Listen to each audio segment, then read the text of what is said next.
We did it.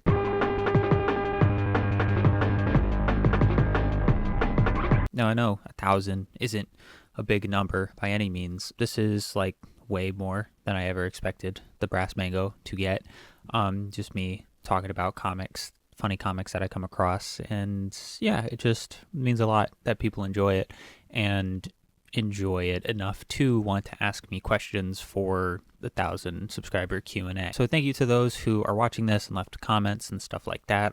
Stay tuned until the end because I got a few questions for you guys as well. And yeah, this isn't anything huge. It's not like a huge milestone or anything. But again, like I said in my post, I wanted to start to lay the groundwork in case this does become anything substantial for the Brass Mango to kind of have like, you know, a nice interactive community where you guys can ask me questions and interact with each other or whatever. Now, with all that corny shit out of the way, let's get into some of these Q's so I can give you guys some A's. First question is from JawSizzle9. Congrats, I literally just commented this earlier. They're referring to how they were surprised I wasn't at 1,000 already. What's your favorite comic series or who's your favorite writer? I love your content. Always nice to see a fellow comic enjoyer. Thanks, dude.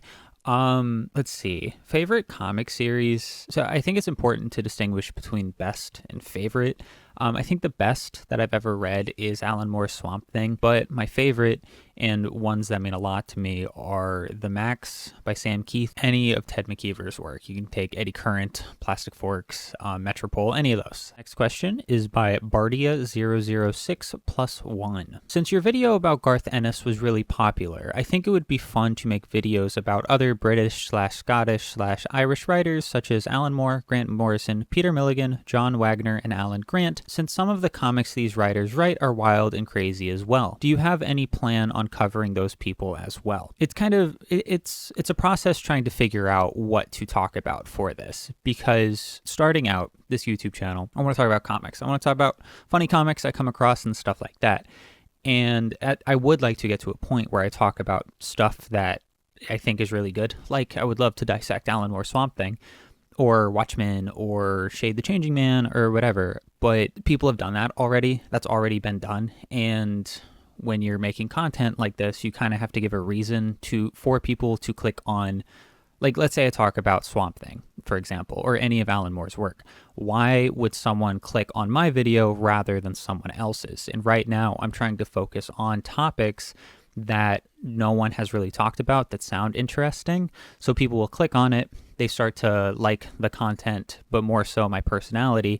And then it gets to a point where people will watch kind of any comics that I talk about. But the TLDR, probably. We got 4 questions from Ulysses Veracruz. First of all, congrats. I have some questions, so here they are. Thank you. Number 1, are there any plans on you making videos on public domain superheroes? Yeah, you commented that this individual commented that like I should make an iceberg video on public domain superheroes on one of my videos. I'm not sure. And that's actually a fire idea. I might not do it in an iceberg format. I might, I don't know, but apparently there's like way more than you would think. So yeah, that's definitely coming. I'm in the process of making like 12 different videos, so it's kind of hard to nail down a singular idea, but it will come. Who's your favorite joke Batman villain and why? I like Condiment King.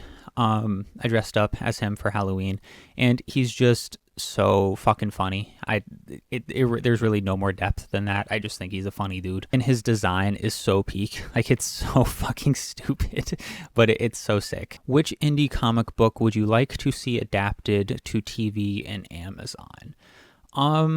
It's a good question. I'm not really sure. I feel like this is kind of a monkey's paw situation where it's like, it would be dope if they turned something into a show, but it's also like TV studios don't really have a good track record for that.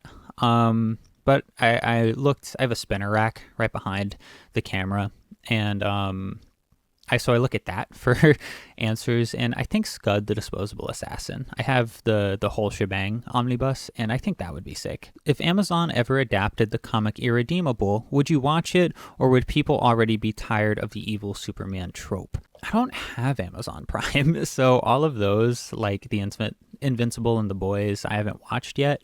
I would like to, but, you know, I'm already paying $20 a month for HBO Max, so it's like, I take what I can get. But I don't know. I feel like I think people would find it interesting because I think the average comic fan, like who reads, paper, they're kind of tired of the evil Superman trope, but I think the cultural, like, zeitgeist, the average consumer isn't tired of that yet, because that's not really shown in a lot of, like, television shows or movies and stuff like that. I mean, people love The Boys, so if they just did a similar approach to Irredeemable, I think people could like it. This next question is from Camille Henry. Shout out the homie Camille. Congrats on 1,000 subs. Thanks. Can you please do a video about Ken Penders at some point? Cheers to the next 1 million subs, fam. I'll answer this for anyone else, but Camille and I are like friends, so we've texted about this idea. But yeah, the issue with finding video topics, like I said earlier, is I want to talk about things that no one else has. And the GOAT of like comic book content, Matt, with 4 T's, I don't think he's called that anymore. I think he's Matt Comic and Manga History. Anyways, he did a video about like Sonic comics and Ken Penders and stuff like that. So I wouldn't talk about his Sonic stuff. I'd probably talk about his work outside of Sonic. I'm not sure if people want to see that. But yeah, that's definitely, I would like to, but I'm not sure as to when. The next one is from Ryan Freshia, 1132. Congrats, well earned. Thank you. What's your favorite non-superhero comic? That's a hard one. I kind of feel like all I read is cape shit. Besides Ted McKeever. I already made a video fucking glazing Ted McKeever. It depends on the definition of superheroes. I'll give you a couple. So if we're talking about like vaguely superhero, not traditional superheroes, probably the Max, definitely. Because he's like kind of a superhero, but like once you get past like issue 3, you're like, oh, this isn't a superhero. This is about like, people. This is about like mental health and shit like that. Scud, Disposable Assassin, just brought that up.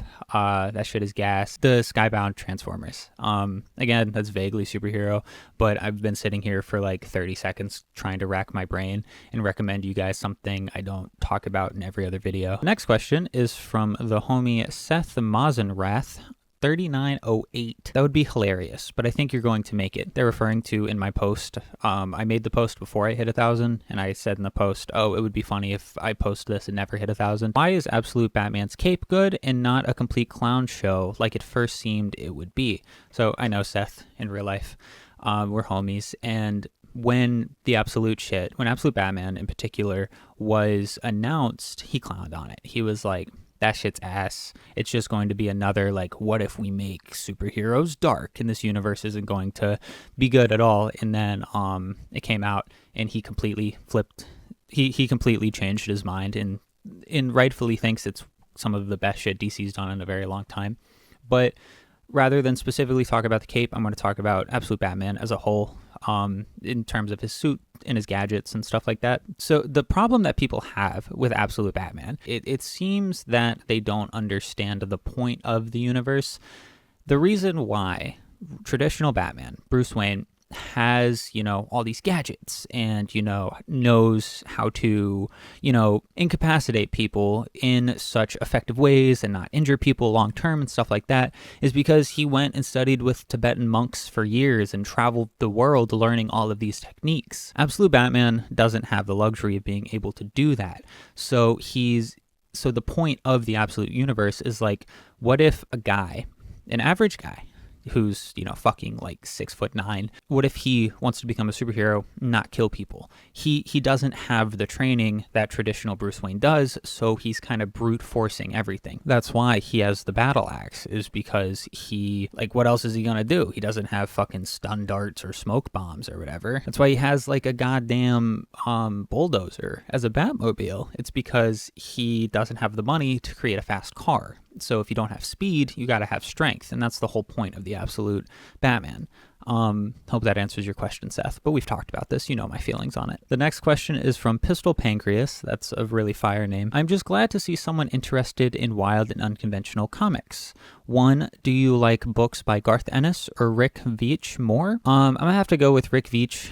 I'm not super familiar with both of their works in terms of combing through their bibliography like I have for a few other creators, but I know Rick has worked on Swamp Thing. Like he helped with Alan Moore's Swamp Thing, and so Like I said earlier, that's the best comic ever written. Don't at me. So I'm going to have to go with him. And their second question is, what writer would you like to see take a crack at Spawn? If you like Spawn, he's kind of a take it or leave it character. The issue with Spawn is that he is just a wasted potential, unfortunately. I mean, even in the beginning, people said that Todd McFarlane is a great artist, but he can't write for shit. And so the whole like heaven versus hell and gothic aesthetic and stuff like that has so much potential for like a dope villain or a dope hero, anti-hero, whatever.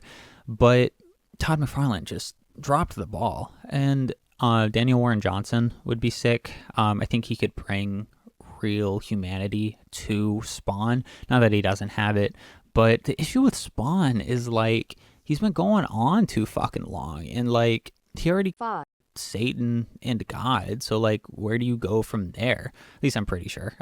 I've only heard that. I've only read up to like issue 60 of Spawn or something like that. Next question is from the homie Quarb Games.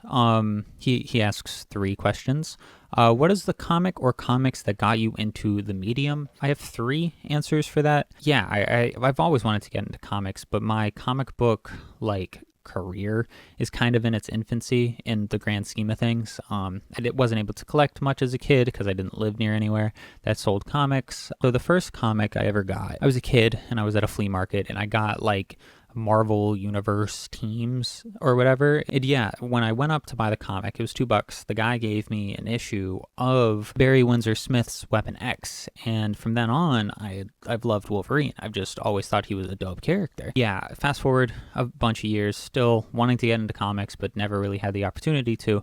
I was at a secondhand store and I came across a stack of comics and I had a few bucks in my pocket. I was like, fuck it, I'll get some comics. And so I got the Max #1 and Eddie Current #6 by Ted McKeever. And since then, I've loved Sam Keith and Ted McKeever. They're like my favorite creators of all time. I look at their work all the time. I study that when I want to draw. But again, took a lot to finally get into comics like I am now.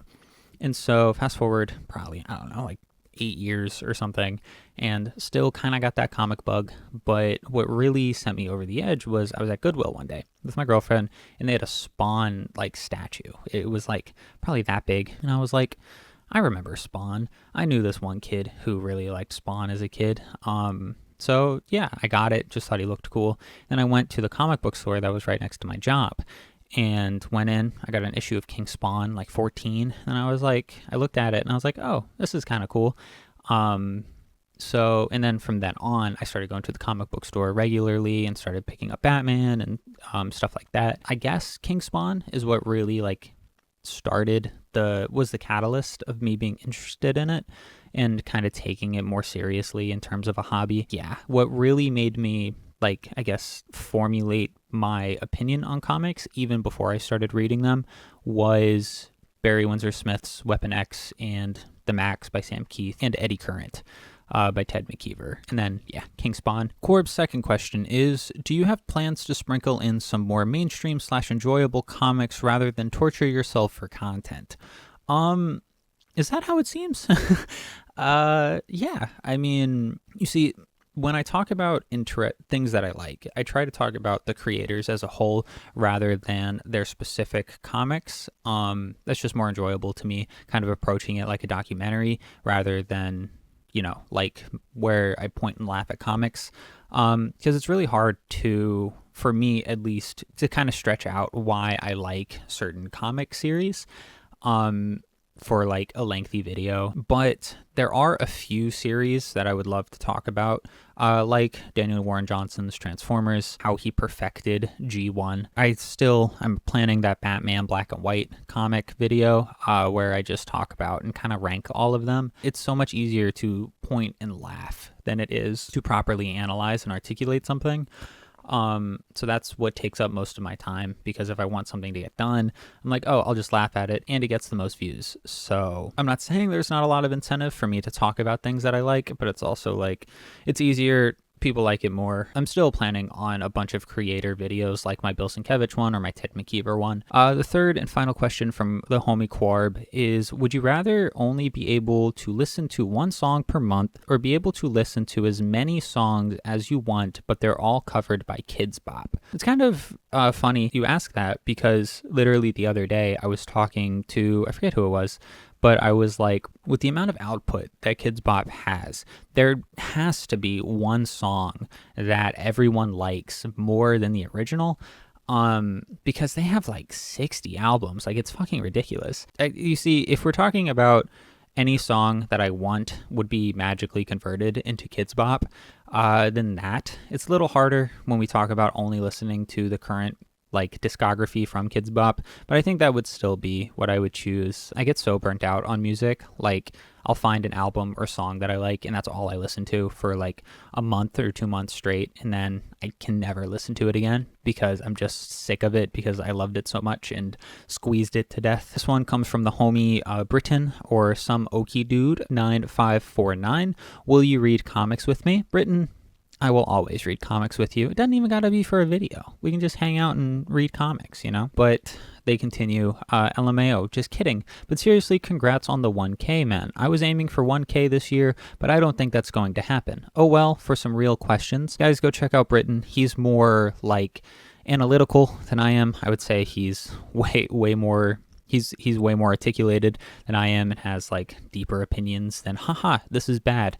I definitely recommend checking him out. He's the homie. I was on his podcast. But his like real question is, what's a popular / iconic comic book series or mini that you haven't read but want to? Like I said, my comic book interest is like kind of in its infancy, so there's so many like classic runs I've never read. I've never read an X-Men book.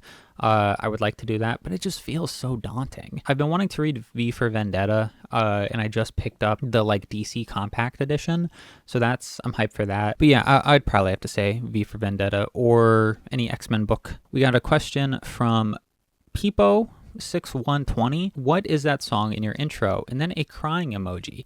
Does my intro make people sad?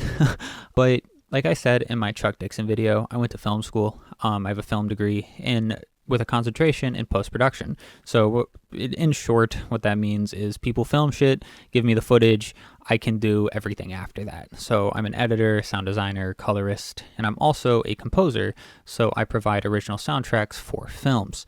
And that intro is a little clip of an original soundtrack for a film that I scored. It's not out yet, and I probably wouldn't provide a link because that would kind of dox myself. But yeah, it's just a little thing I made. If that makes people sad, then I'm sorry. Let me know. I'll change it. And the last question is from She Is Void, and these are two pretty long ones. Do you have any tips / sources on getting into some of the more behind the scenes? Example, the Hobgoblin and Jean Grey / Phoenix drama in Marvel, the Armageddon 2000 untwist in DC / learning about more obscure parts of the comic world, like some of the stuff lower on your obscure publisher iceberg, outside of Wizard or the Comics Journal. No. Sorry to be so blunt, but yeah, I don't do a lot of research on figuring out topics for videos, and I haven't really done any videos talking about like, not drama, but like historical facts in terms of comic books. Or I talk about the comics themselves rather than the like obscure trivia behind the industry. I guess my first one about Vox Day is kind of about that, kind of about drama, you know, the whole like his movie getting canceled and stuff like that. But I just came across that on Reddit. Like, people were talking shit about Chuck Dixon, and that was originally going to be my first video, was the Chuck Dixon QAnon one. But then I found that he worked with Vox Day, and then I went down the Vox Day rabbit hole, and the rest is history. As for the obscure comic publisher stuff, I literally just went through my bulk, like my back issues and stuff, and cataloged all of the comics that I own and their publishers, and then listed how many of certain publishers I owned and sorted it that way. Just be chronically online. How do you decide what topics you talk about? Comics are a broad medium, and you tend to cover stuff outside the big two more often than not. Do Do you have a preference for the oddities of comics, at least when it comes to making videos? Parentheses, no judgment. I enjoy content that's in both of those categories. Kind of like it's kind of like a spider web, or like a tree branch, I guess is a better analogy when it comes to making stuff. So like the QAnon video I just talked about. I was researching that, and then I found Vox Day. Yada yada. There's 2 video topics. Or like the Wu-Tang Clan video. I was researching the Wu-Tang Clan video, found out of the Tomb Raider comic and the ICP comic. So it's just researching these things, figuring out like if people have made content on those things, and if they haven't, boom, that's a pretty good idea. But also like I make things that interest me, you know, like even though I may seem like I'm torturing myself for content, and with these really horrible comics, that's not really the case. I mean, a little bit, but I also have fun. I think it's important to read bad comics or watch bad things. I say that in my Vox Day video, but reading bad things gives you insight on good things. You know, you can't enjoy the sun without a little rain. As for my preference on what making videos on, I think I have more enjoyment making videos about I have more creative enjoyment, I guess I should say. I feel more creatively fulfilled with videos about like the Ted McKeever one or the Bill Sienkiewicz one, because these are things that I don't really have to research, you know, like I already know all of these things. Like the Ted McKeever thing, I've read his interviews so many times, and I've just talked about him with so many people that it was really easy to make, and I got to focus more on the editing, which is what I enjoy more. But I have not more fun, but I like to laugh. So I get to tickle my funny bone when I'm making fun of like Rob Liefeld or, you know, Garth Ennis a little bit or whatever. So not really a preference. They both have their ups and downs, but if I had to choose one, I would choose the talking about bad comics, because people like to watch those more, and I'm a sucker for watching numbers go up. Those are all of the questions. Thank you guys for, you know, commenting and interacting and stuff. If you weren't able to get a question in time, too bad. I'm never going to talk to you. No. You can leave comments below or whatever. I always interact with comments. The couple of questions I have for you guys. So this YouTube channel, not anything significant, and it's just all in its fetus phase and stuff like that. And I don't think I'm a YouTuber or anything, and don't really think this will ever become anything substantial. Not, you know, talking down, but I'm trying to be realistic. How many fucking YouTube channels there are, and how many, you know, get a fan base. But with that being said, I just applied for monetization, and that's going to take a few months. So that also allows me to have like community, like channel members, which means you guys pay a month. It's kind of like a Patreon situation, and I have that. That's going to be active. I'm not expecting anyone to want to sign up for that, but what would incentivize you guys to do so? Like, do you guys want more like personal videos like this? Do you want like extended cuts? Like, what is it that you guys would want? Like live streams, you know, where I talk about comics or like play video games or whatever. I don't know how to go about this. And again, I don't think I'm some big hotshot YouTuber, but like I said in the beginning, I want to start laying the groundwork for a very interactive community, just in case the Brass Mango does become something worthwhile. And yeah, so I've been running through ideas for that. So if you guys have any ideas or anything you would like to see, let me know. And if you guys, I also have a community like posts turned on. So if you guys ever have any ideas or questions or recommendations or whatever, go comment there. No one has used that yet. I didn't even know that was a thing until being on this side of YouTube. So yeah, my other question for you guys, what's the best comic you ever read? Again, I can't thank you guys enough. These numbers are, again, way more than I ever expected. And yeah, it just means the world. People are enjoying these and interacting and liking, and I get to piss a few people off. That's always fun, and people leave funny hate comments and for me to laugh at.